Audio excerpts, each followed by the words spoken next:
Welcome to the Protein Separation Design Lab apparatus, as demonstrated by the ever so lovely Jackson H. Alexander. First things first, lab safety. Make sure you have your goggles on and put on some gloves, as some of the chemicals, like the proteins and the ethanol, can leave stains on your clothes and are unsafe to consume and may also damage your skin. Grab pre-made DEAE Cepharos Fast Flow resin and ethanol mixture out of the fridge to prepare the packed bed for the separation. Shake well, really well. Pour resin into column to preferred bed height. For our experimentation, we used 7.5, 10.4, 11.4, and 15 centimeter bed heights throughout the weeks. Clip it onto the apparatus and open the valve at the bottom of the column to let the gravity pack the resin into as uniform a bed as possible. This process takes roughly 7 to 10 minutes.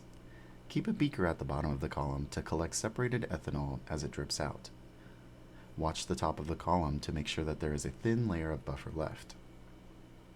On Biologic LP chromatography system, 4 buttons are labeled List of Methods, New Method, Save Method, and View Method.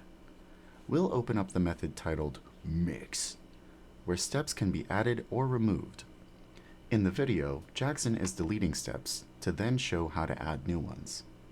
When creating steps, select Buffer B. The selection here is arbitrary. The 4 buttons are labeled Grad, Mix, Cancel, and OK. We want our first step to be a mixture. The Mix button allows the user to select a percentage of buffer to salt ratio. Here, 10% is selected. The length of mixture time, 5 minutes, and the volumetric flow rate is also selected. Here we chose 3.5 milliliters per minute. The next step will be the gradient. Pressing the gradient button leads to a screen to vary linear salt gradient conditions, from initial 10% to final 100%, for a specific length, here 11 minutes, at a specified flow rate, 3.5 milliliters per minute. With a thumbs up, we're ready to run the trial. Before loading the protein mixture, first secure the top black lever with a vacuum seal, ensuring that the middle white syringe touches the top of the packed bed. Leave the valve on the bottom open.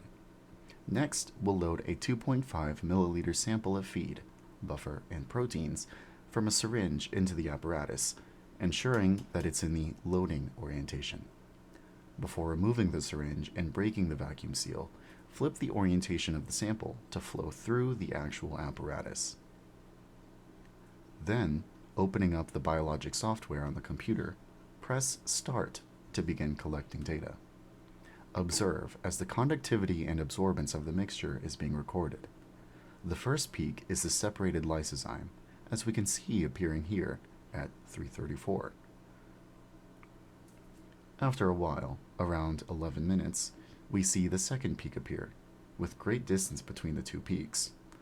Uh-oh, this is not the kind of graph we are looking for. They're too far apart. That red line creeping upwards is the conductivity of the system. Make sure to title and save your data. The text file will be used to analyze the data further, including resolution, concentration, which will be needed for scale-up calculations.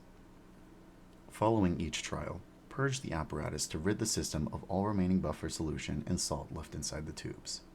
You'll know you're ready to run the next trial once the conductivity and absorbance levels on the software return to a baseline of roughly 0.